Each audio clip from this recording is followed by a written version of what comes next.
Welcome to the Workplace Wellbeing Essential Series. I'm Mari Ryan. I'm the CEO and founder of Advancing Wellness. It is my pleasure to welcome you today to this expert interview where we explore topics that impact employee well-being. My guest today is Eduardo Briceño. Eduardo is the most booked keynote speaker on the topics of growth mindset and learning zone, which he began working on in 2007 when he partnered with Stanford professor Carol Dweck. Each of his two TED Talks have been viewed by millions.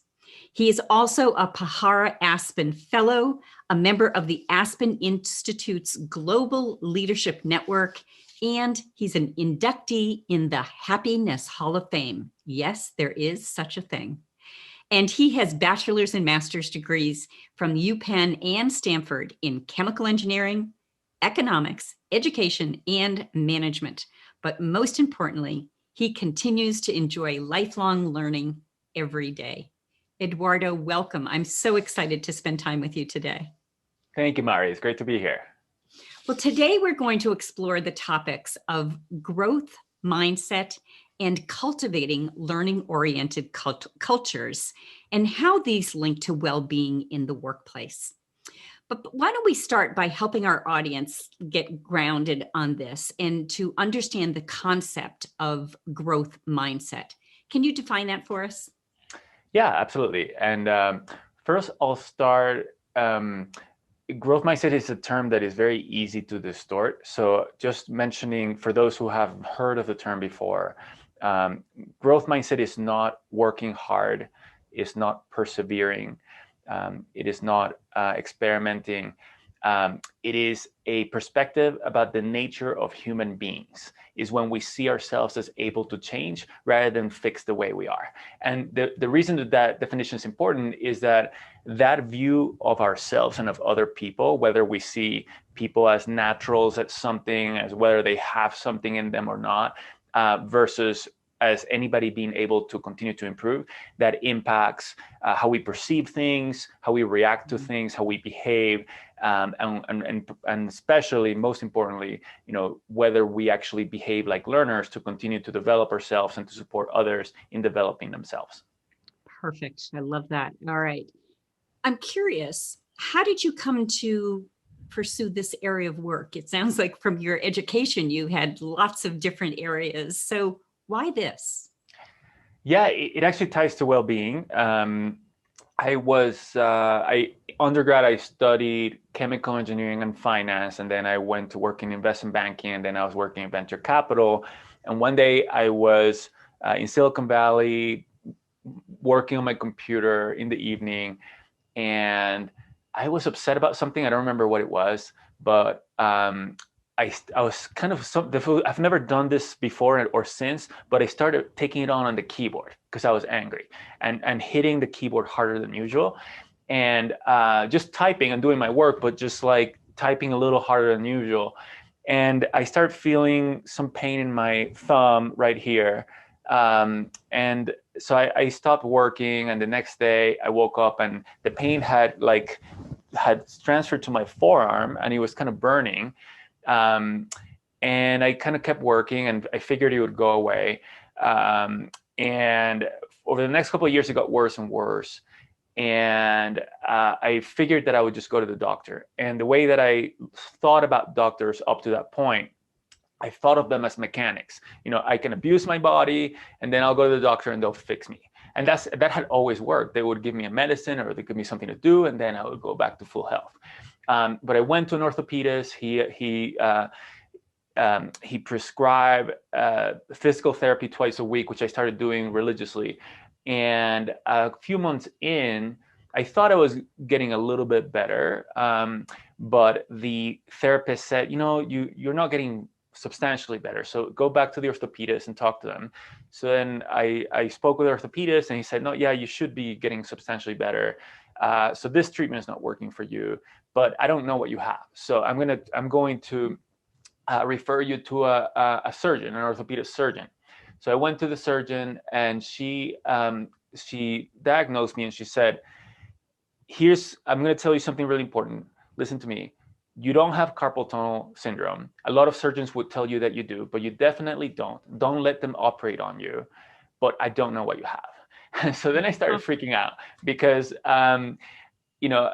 nobody knew what I had. And so I started going to other doctors and other disciplines. And I started trying acupuncture and meditation and all kinds of things from the Eastern and Western medicine standpoint. And in this process, I also, part of what I learned from online research and trying to figure out what I had is this was a repetitive strain injury of some sort. And one of the things that was helpful was changing my ergonomic setup at work, the physical setup. And so I had some great physical setup. I started using speech recognition. I had to use speech recognition for 3 years. I couldn't use my hands for 3 years. And in the training for the speech recognition software, I met other people who had the same condition and who had deteriorated to the point where they couldn't use their hands for more than 10 minutes a day. And that freaked me out because I realized, wow, I can't, first, nobody knows what I have or how to fix it. And if I get worse, I'm not going to be able to use my hands. And I don't know how to do anything without my hands. So that means that I'll be disabled. And I'm only 27 years old. And so I gained a sense of mortality, not in the sense that I might die, but in the sense that I might not be able to do things in the world. And through that, I realized that what I was doing was not making a difference in the world. Like if I was prevented from continuing to work, I wouldn't have made any difference in the world up to that point. Because in venture capital, the way that I was thinking about it, there was so much capital in the industry that the great startups were going to get funded whether or not I was working there. And I was in boards of directors advising these CEOs with very little experience. So I was feeling a lack of authenticity and just kind of trying to be, repeat what other people said. And I didn't have a deep understanding of it. So I was feeling like I wasn't authentic and doing something that was worthwhile. So that's why I went to grad school. And in the process, my wife had changed jobs a few times until she became a teacher. And when she did, I saw a change in her where she found her purpose. And it was a very, very different kind of feeling that she had. And I realized that was a really awesome thing to have, and I didn't have it. So I went to grad school in pursuit of that. And I was interested in social entrepreneurship. I was interested in education. So I explored several ideas for social entrepreneurship in grad school. And I was introduced to Carol Dweck there, she's a Stanford professor who coined the term growth mindset. She has done research on this for decades. And she was looking for a partner to partner with a business background to bring this idea out into the world. So that's how I got into this work. And when I learned about her work, and I read her book, this was in 2007, which was a year after she published her book. It just explains so many things about my life and where I had fixed mindsets, where I had, prevented myself from pursuing goals I cared about that I wasn't aware of. So this helped me gain a better understanding about how to be more effective. And therefore, I thought this was important work to get out there and help people reflect on. Thank you so much for sharing that very personal story. I really appreciate that. And I'm also curious, how long was it from the time you made this decision to go in a different direction in your life? Did it take before the symptoms that you were experiencing disappeared? Or did they disappear? Yeah, they did, but eventually. But I was using speech recognition for 3 years. I was stretching for an hour and a half each day for 3 years. At the beginning, I spent 6 weeks in DC getting a particular treatment there that was not available in California. So I spent about 5 or 6 months fully focused on my health. Mm-hmm. And then after that, continuing to meditate, to stretch, to change the way that I ate, because I didn't grow up eating vegetables. So I didn't have micronutrients going into my body. So my body wasn't getting the nutrients that it needed to heal and to function well. Mm-hmm. So it took a while for my body to heal. It took about 3 years for me to be able to start typing consistently and not using speech recognition. So that it was about 3-4 years where that took to get back to full health. Well, I'm so glad that you were able to regain your full health. And it's so interesting how sometimes our life lessons in these ways are so tied to, the core of our well-being and our health. So again, Yes, thanks for sharing that. I So agree. And also, I would add, Mari, that at the time I was 27 years old, I thought this was a horrible thing to be happening to me. I thought, wow, I can't believe this is happening to me, and I'm only 27 years old, and it was a very dark period.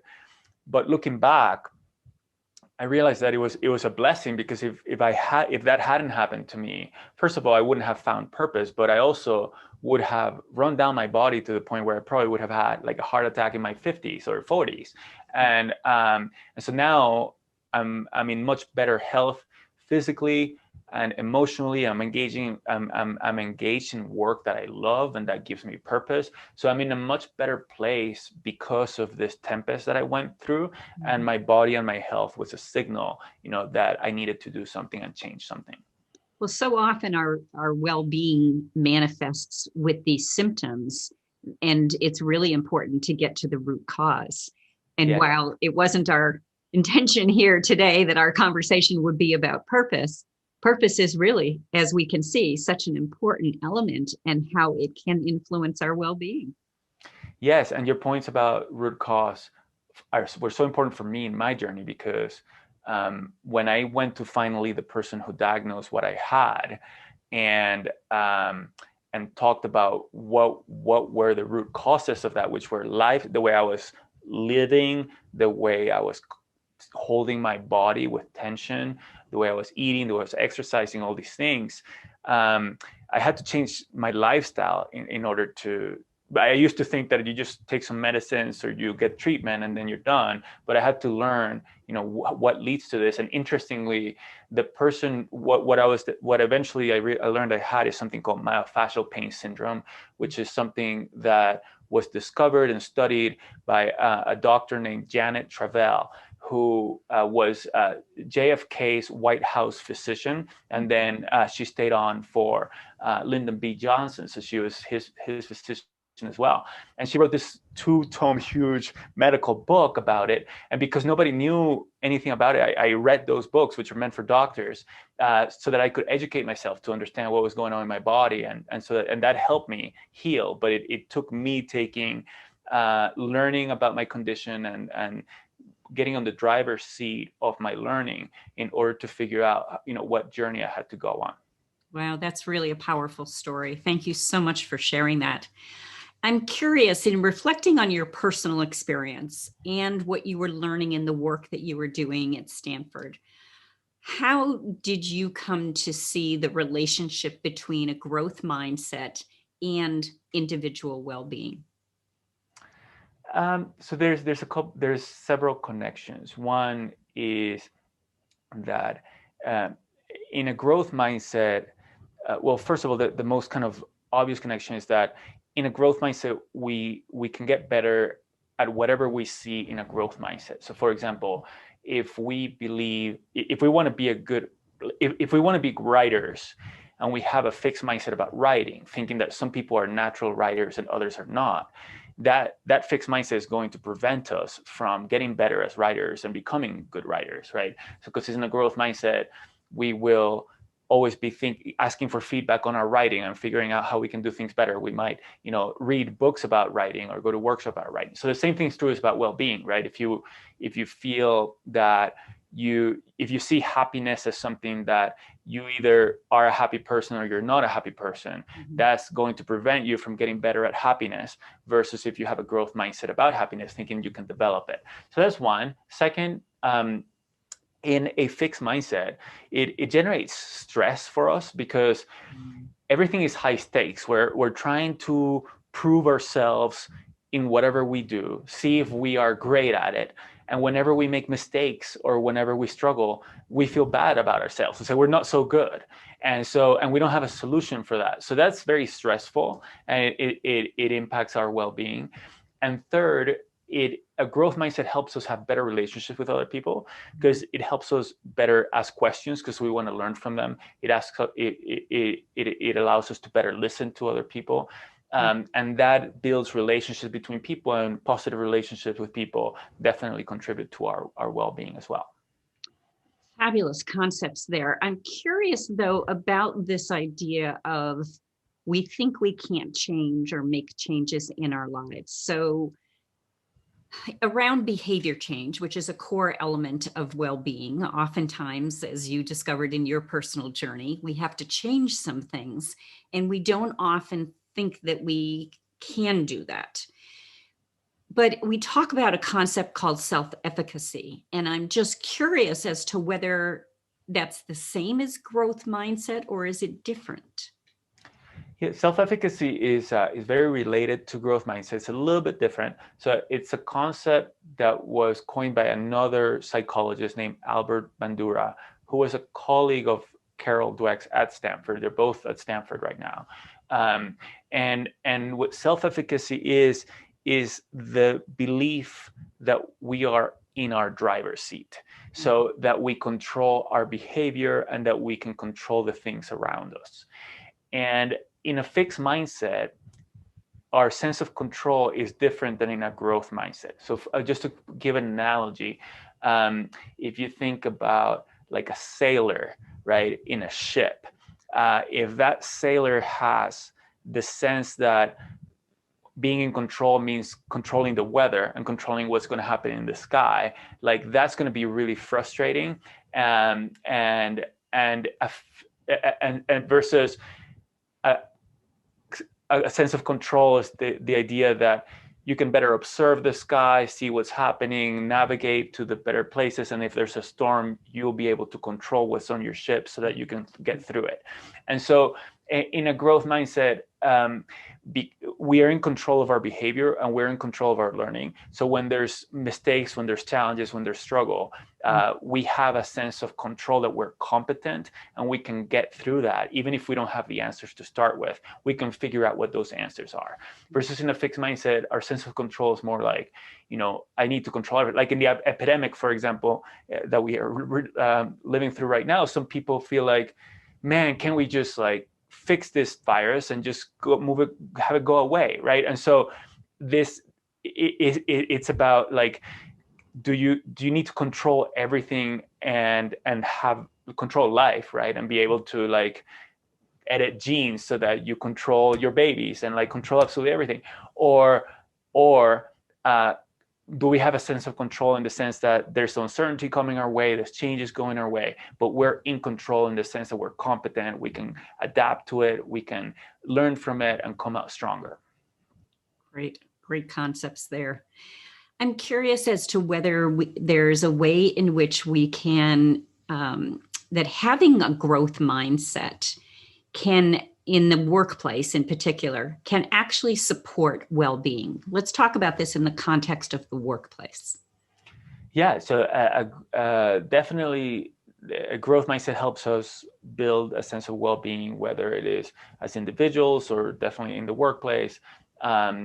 In the workplace, we can think about, for example, can we improve our culture? Can we improve the way we interact with each other? Like one thing that I think adds a lot of stress to people, I think, is if teams and organizations have the expectation that people need to reply to emails right away. Just to give an example, if people need to reply to emails right away, it means that everybody has to be on email all day. And that's been shown to be a really ineffective way to work because people can't kind of focus on one thing and think deeply about that thing. And that leads to stress. So if we believe that we can get better at figuring out better norms of working, whether individually or with each other, then we can have conversations, ask questions, get different people's opinions into the table to figure out, what's working, what's not working, how can we get better? And that results in well-being along with better efficiency and better results. Well, that sounds like that's such a positive outcome for everybody to be able to have that viewpoint and be able to really believe that things can change and that they do have some level of control over making that all happen. And no doubt well-being will be impacted, because I'm sure I'm not the only person who hates email and for whom it's stressful. So. Yeah, and the root belief around growth mindset is that we can change, right? So if we are feeling conflict with our colleagues, we can learn through addressing that and talking about it. If we're feeling stress or we're feeling we can't manage things or prioritize, that we can change ourselves by trying to figure out how can I get better at whatever challenge is at hand. No doubt that contributes significantly to well-being at both at the individual and at the organizational level. If our audience wants to learn more about you and the work that you're doing, where can they find you, Eduardo? The best place is LinkedIn. That's where I'm most active. I'm also on Twitter, and my website is wiringgrowth.com. Fabulous. Well, thank you so much for this great conversation. I'm so delighted that you were here with me today. And as always, just adore spending time with you. Thanks. Ditto. Thanks, Mary. It's great to speak with you.